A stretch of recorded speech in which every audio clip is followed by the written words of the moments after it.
Muy buenos días a todos y específicamente a todos los colegas que nos están mirando a través de Zoom. Hoy es un buen día, estamos bien conectados. Saludos a los auspiciadores de esta actividad, agradeciendo la invitación. Un saludo a Stephanie Ortiz, que nos está viendo a través de Zoom también, de World Monument Fund en World Monument Fund en Nueva York. La ventaja de ser de los últimos en todos estos simposios es que uno puede ir editando la ponencia. Y créanme, yo llegué con una ponencia así de gruesa y he ido quitando, porque me parece que en estos días se han cubierto, se han discutido problemas en común de todos los que estamos trabajando con el patrimonio histórico edificado en madera, sobre todo nuestra ponente Virginia Flores, que extraordinariamente cubrió temas de tecnología y de documentación. Por lo tanto, esta es mi última edición de esta madrugada y también dentro del apagón que hubo, que creo que era a las 4 de la mañana fue ese apagón. De todas maneras, es un placer estar aquí con ustedes. Y como sé que el tiempo apremia, pues entonces la escribí para leerla, cosa de no irme, ¿verdad?, por los cerros de Úbeda, como dicen en España. El de abajo. Primeramente,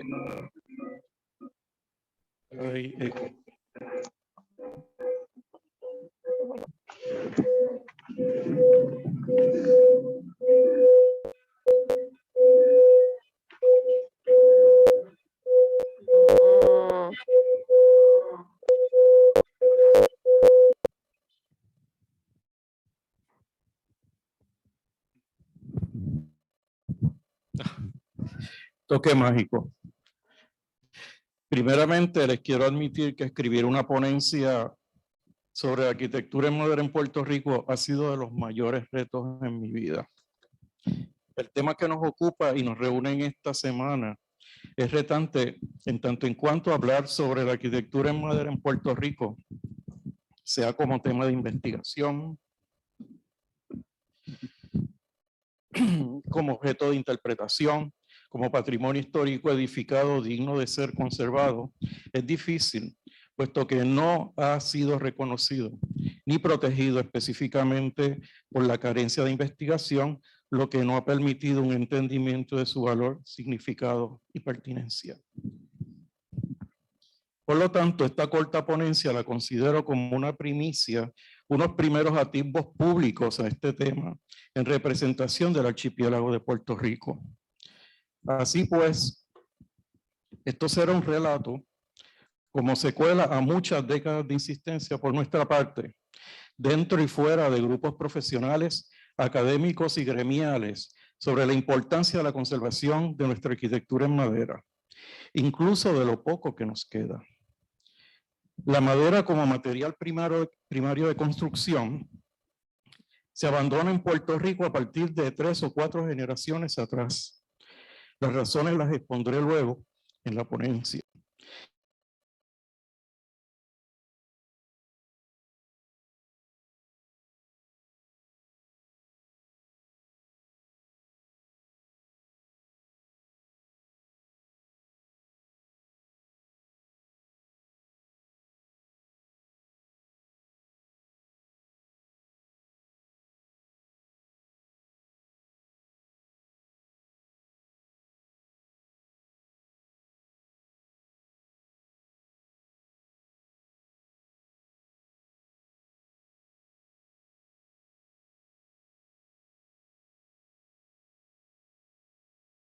Estos grandes muebles, ¿verdad? No sé si era ese mismo empeño de mi padre, profesor de artes industriales, en inculcar lo que era la mano de obra, lo que era el saber trabajar un material y lo que era la gran satisfacción al final de ver un producto meritorio y digno. Me enseñaron esas bondades y las noblezas de este material que hizo posible que entonces yo decidiera hacer para trabajo de fin de carrera, para la maestría en arquitectura, rescatar la memoria histórica de la arquitectura construida en ese material, que ya me apasionaba y que era de mi gran interés. En ese entonces, cuando estudiábamos en las escuelas de arquitectura, no aceptaban tesis de investigación. Lo que uno hacía era diseñar un edificio y ya está. Por lo tanto, fue un poquito cuesta arriba convencer a mi equipo de jurado de tesis el que aceptara una tesis de investigación histórica cuando no se estaba considerando ese tema ni tan siquiera curricularmente. Y en esto tengo que hacer una mención aquí de mi profesor y mentor, el arquitecto Efraín Perechani, que fue quien verdaderamente convenció al equipo de jurado a riesgo de que no pasara la tesis en el jurado, y fue un riesgo calculado. Por lo tanto, este trabajo académico al presente es de los únicos llevado a cabo en Puerto Rico sobre la arquitectura en madera que trata de establecer una base de análisis tipológico de la misma, como herramienta imprescindible no solo para entenderla, sino también determinar las innumerables diferencias sutiles de esta expresión arquitectónica según la localización en las islas de Puerto Rico, esto a pesar de lo pequeño de nuestro territorio. Y aquí va esta envidia buena, positiva, al yo ver todo el caudal, todo este patrimonio que tenemos, ¿verdad? Aquí en Santo Domingo y en otras islas que todavía tienen, a pesar de que se quejan que han perdido, pero tienen bastante. Pretendemos entonces esquematizar, o pretendimos esquematizar esta arquitectura por sus rasgos tipológicos, emplazamientos geográficos y finalmente sus influencias estilísticas según los periodos históricos de la isla.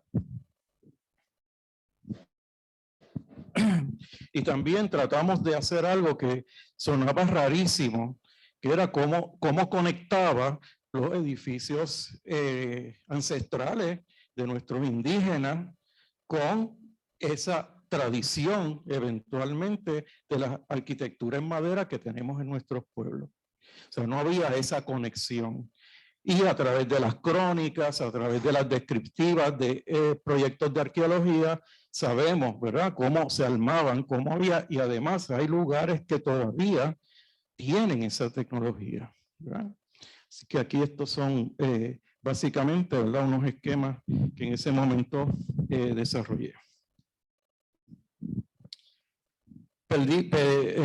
Pero para principios de la década de los 80 que estamos hablando, habíamos perdido en Puerto Rico muchos de los ejemplos importantes de la arquitectura en madera, sobre todo aquella correspondiente a la ruralía, de aquellas que todavía conservaban de hecho técnicas ancestrales indígenas. Es decir, que yo, aunque tenía la teoría de cómo fue, no tenía el ejemplo vivo para yo ir demostrando esa aplicabilidad de esa tradición, ¿verdad?, que corría ya ancestral y como una línea de conexión a los originarios pobladores de las islas.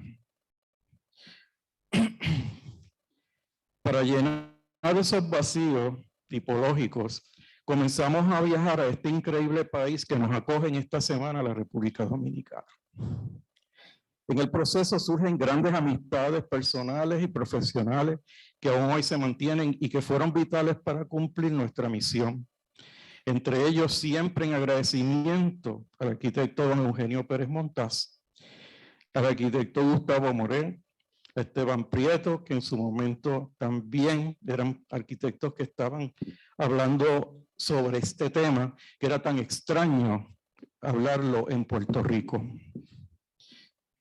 Y pensando un poco mi presencia aquí en Santo Domingo, dije, bueno, ¿qué es lo que pasa? ¿Que estoy cerrando un ciclo de vida?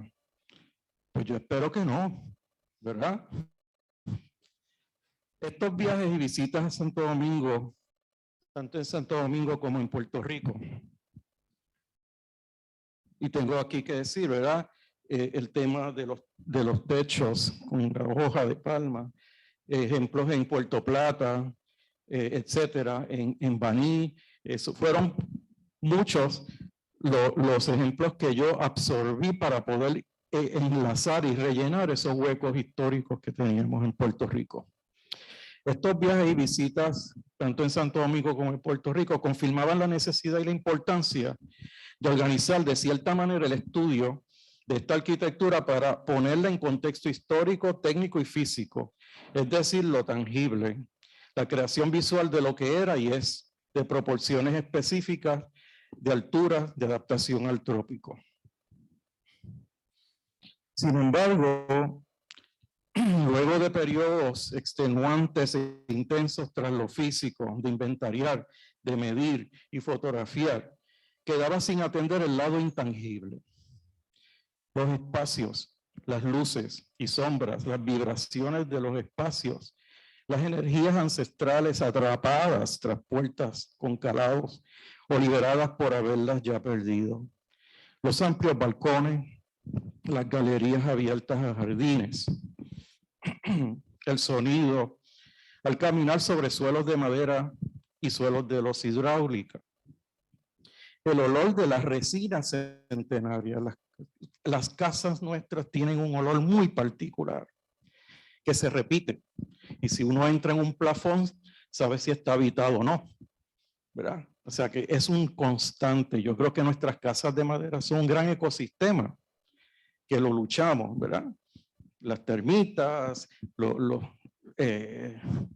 las ratas, ¿verdad? Se convierten en amigas, etcétera. Sin el reto de lo intangible, no se podía contextualizar el físico y mucho menos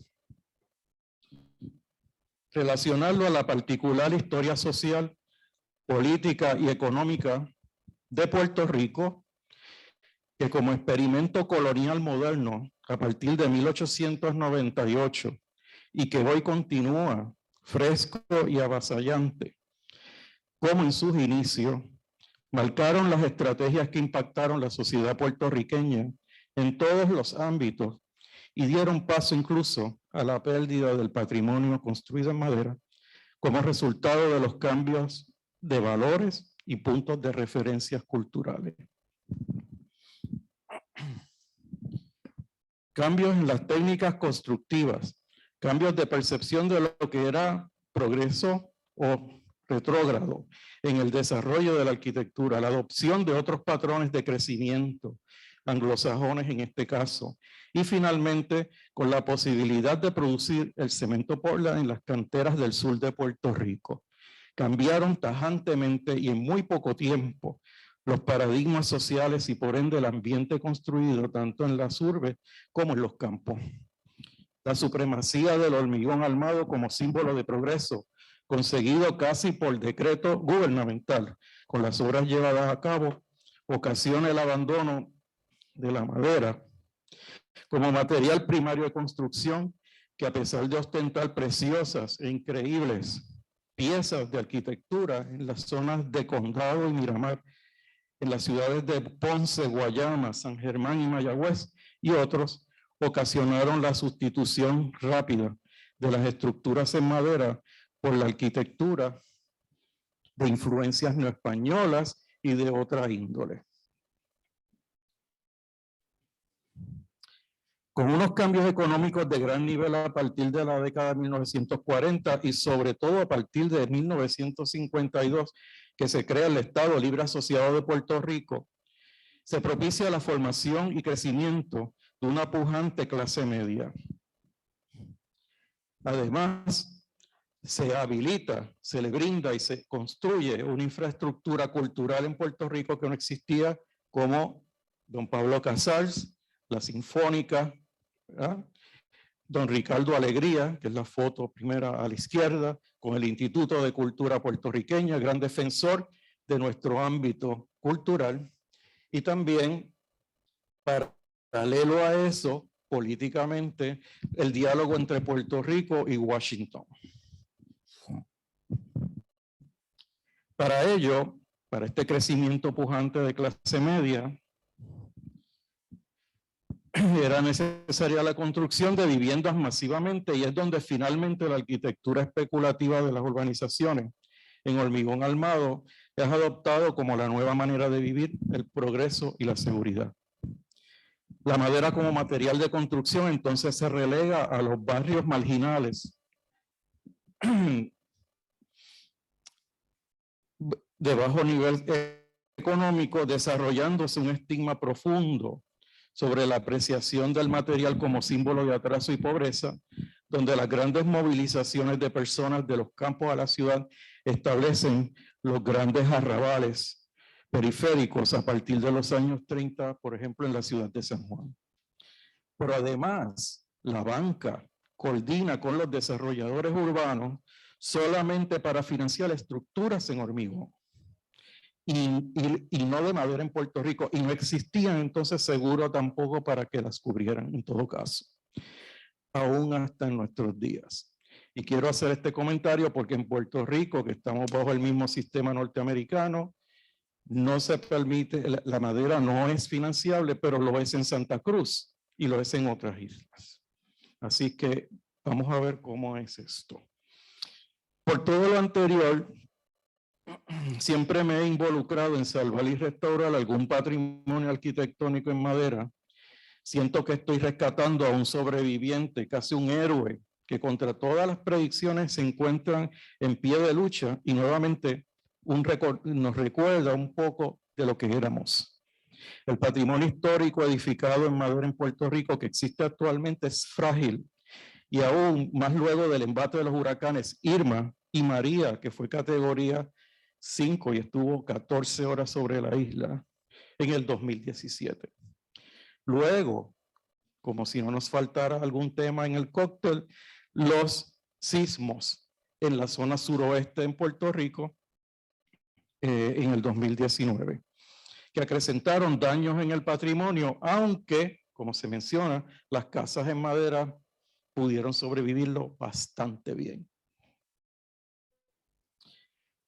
En contraste con este relato que es un poco triste, hemos tenido algunos éxitos, ¿verdad? Y quería mostrarles rápidamente un proyecto que está ya por finalizar. Esto es una casa en la ciudad de San Lorenzo, en el centro norte de Puerto Rico, que se restaura por el ayuntamiento de la ciudad.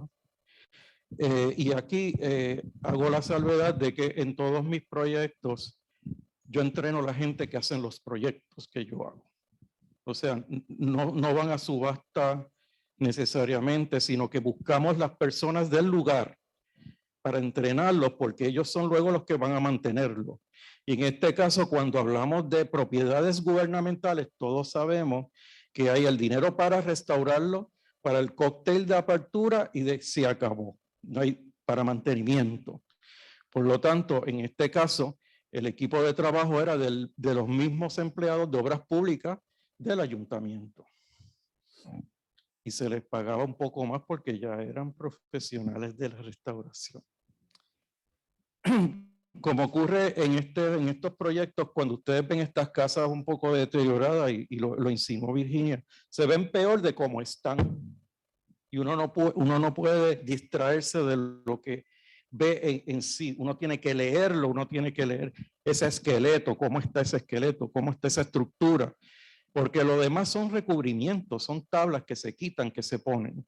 Así que eso es siempre lo que yo le digo a personas que se acercan para restaurar estructuras en madera, que piensan que hay que tumbarlas, demolerlas, porque está a punto de caerse y uno las ve derechito, todo perfecto, ¿verdad? Así que hay que aprender a leer nuestra arquitectura en madera. Por lo tanto, en este caso, por el tiempo no vamos a entrar en el proyecto, pero estaba en un estado ruinoso de salir corriendo. Para convencer al alcalde de invertir fue un acto de 10 misas y entonces también en mi proyecto de diagnóstico, ¿verdad? Como muy bien apuntó Virginia. Esta construcción es mixta.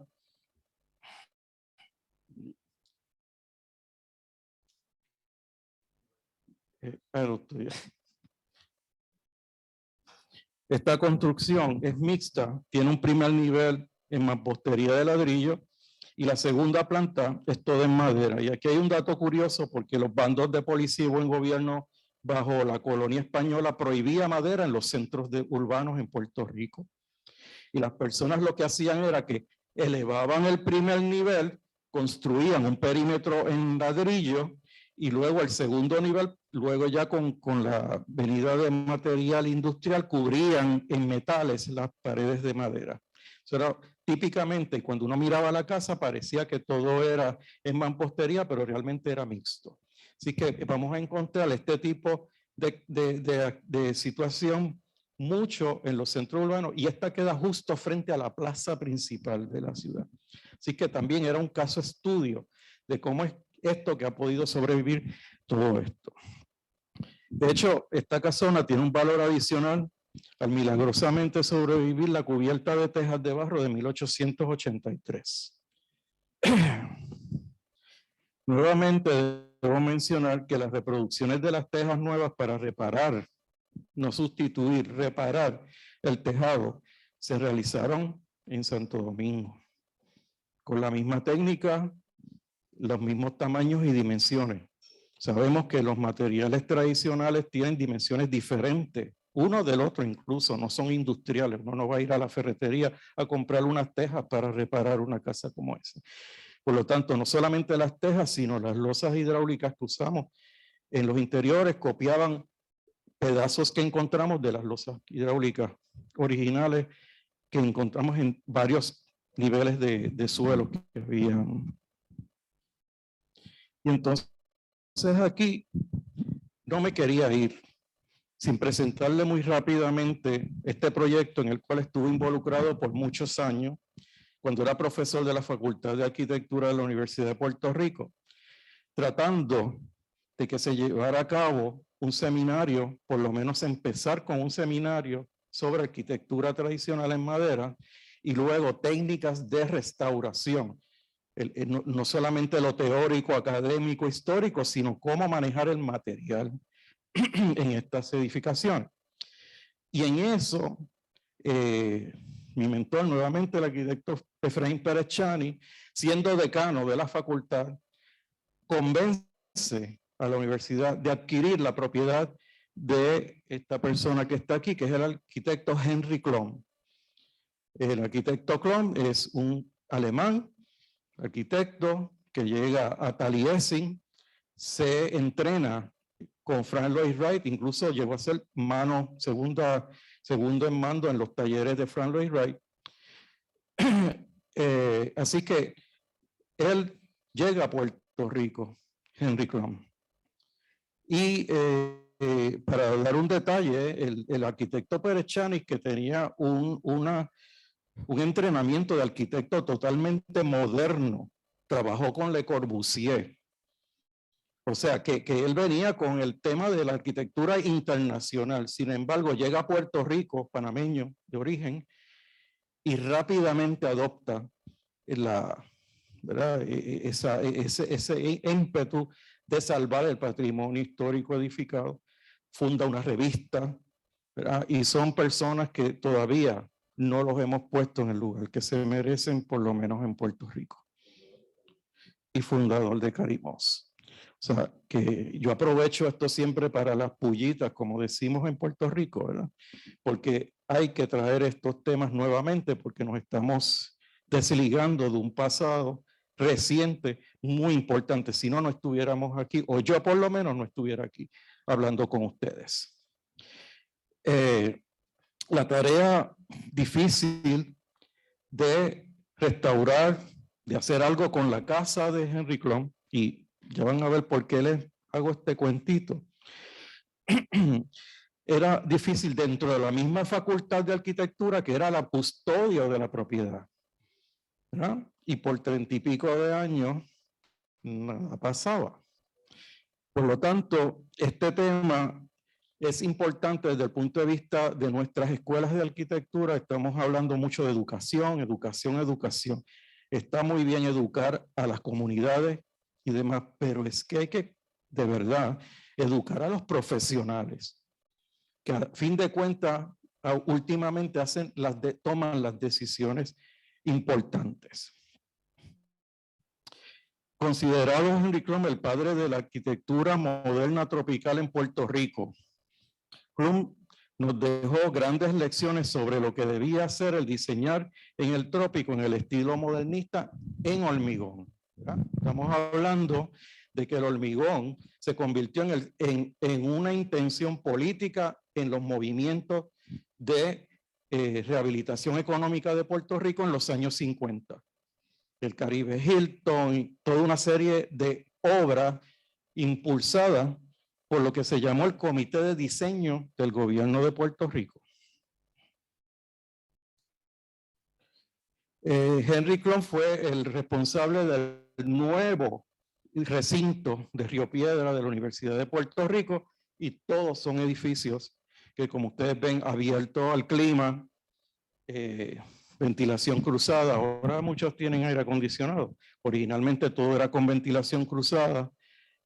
Proyectos de iglesias, proyectos de farmacéutica, en fin, la obra de Henry Klum impactó mucho porque era auspiciada dentro de los programas de desarrollo económico del gobierno de Puerto Rico. Y se había adoptado ya el hormigón y la arquitectura contemporánea como el símbolo de progreso y dejar atrás aquello que no se sabía qué era. Un borrón y cuenta nueva a partir de los años 60. Así que estoy dándole esto para que entienda el contexto. Cuando uno habla de arquitectura de madera en Puerto Rico, lo miran a uno bastante raro. Pues bien, el arquitecto Klum, para su residencia privada, adquiere una antigua hacienda de frutos menores cercana al recinto universitario en unos 7 acres, y cuya estructura principal era una antigua casona de corte tradicional, totalmente en madera. Es decir, este arquitecto escoge para su residencia una vieja casona de madera, y que más allá de demolerla y construir una casa como hubiera querido, se embarca en un proyecto que me parece de los de mayor impacto filosófico, conceptual y físico en lo relativo al tema de este simposio. El arquitecto Klum conserva el volumen exterior de la antigua casona con sus galerías, balcones y grandes aleros sobre columnas torneadas, y realiza una rehabilitación de sus interiores combinando sus ideas wrightianas con las suyas propias, liberando los espacios interiores hacia el exterior que convierte en un respetable y espectacular jardín botánico de plantas exóticas. El espacio moderno se funde con el vocabulario de la arquitectura tradicional, apuntándonos un norte sobre este asunto, sobre las posibilidades de supervivencia del acervo cultural y patrimonial en madera. Ahí vemos, esto fue un proyecto de un curso que dimos en la facultad, que aprendieran a dibujar en la madera. La madera se dibuja línea a línea, no es hormigón, no es sólida. O sea, hay un carácter cuando uno transfiere eso ahora a una computadora, pero un papel. Y ahí vemos algunas de las vistas de este increíble pabellón ahora abierto a la naturaleza, y él vivía así mismo. Lo único que cerraba era su habitación y el baño. Era todo lo que cerraba en la casa, nada más. Estas ventanas, puertas pivotantes, eran muy de los espacios liberados. Y entonces, con este proyecto quisimos reactivar una fundación que él mismo hace, Fundación Klum, que era para la promoción de la arquitectura tropical en Puerto Rico, y quería que su casa fuera la sede de esa fundación. Y todos esos planes eran muy coherentes a lo que él quería dejar, ¿verdad? Luego a Puerto Rico, sobre todo a la universidad, sobre todo a esa relación tan íntima con el arquitecto Pérez Channing. Estos son unas visuales de los estudiantes del diseño que eventualmente era el que se iba a ejecutar, porque había que justificarle a la universidad la inversión. Ellos no iban a invertir en una casa de maderita en 7 acres y un jardín que había que mantener. ¿Y quién lo iba a mantener? Pues la casa la estudiamos su sótano, vimos que tenía capacidad para tener ahí unas salas de reuniones. La casa arriba se prestaba por ser abierta en actividades académicas, etcétera. Los jardines, ¿verdad?, tenían ya en sí un valor botánico, así que no fue tan difícil, ¿verdad?, el convencer. Pero desafortunadamente la propiedad no fue atendida y la perdimos en un incendio en el 2019. Pero quedan sus escritos y estudios sobre esta pieza única. Pienso en esa casona perdida entre las llamas, que el patrimonio histórico edificado en madera en Puerto Rico tiene un propósito y pertinencia y que posee infinitas posibilidades de readaptación. Estamos tratando en Puerto Rico de concienciar sobre el frágil patrimonio que tenemos en madera. Es nuestro empeño en desarrollar de forma coherente, profesional en los gremios tradicionales y sobre todo en la carpintería arquitectónica y ebanistería tradicional a través del Centro de Conservación y Restauración de Puerto Rico. Hace 2 años que estamos trabajando. Sin embargo, deseo que este importante simposio produzca un documento contundente de carácter internacional en reclamo a las autoridades que tienen el deber ministerial de proteger el patrimonio histórico edificado en madera, en este caso en Puerto Rico. Yo quisiera llegar allí con un documento, ¿verdad? Y habiendo sido exdirector de patrimonio histórico del gobierno de Puerto Rico, sé de lo que estoy hablando. Nosotros necesitamos un refuerzo, un respaldo, ¿verdad?, para que eventualmente en la ley, que también la dejé revisada, todavía eso no ha pasado, la ley nuestra es de 1955, enmendada en algunos momentos.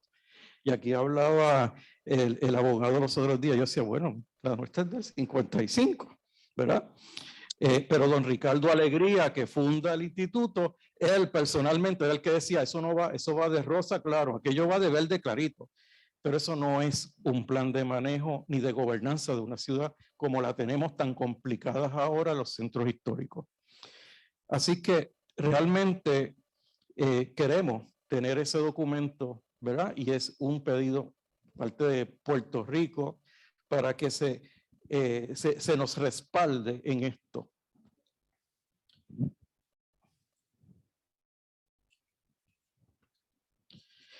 Queda solo un poco del paraíso maravilloso de nuestros antepasados en pie. Se ha perdido mucho, pero no se ha perdido todo. Así que muchas gracias por atenderme.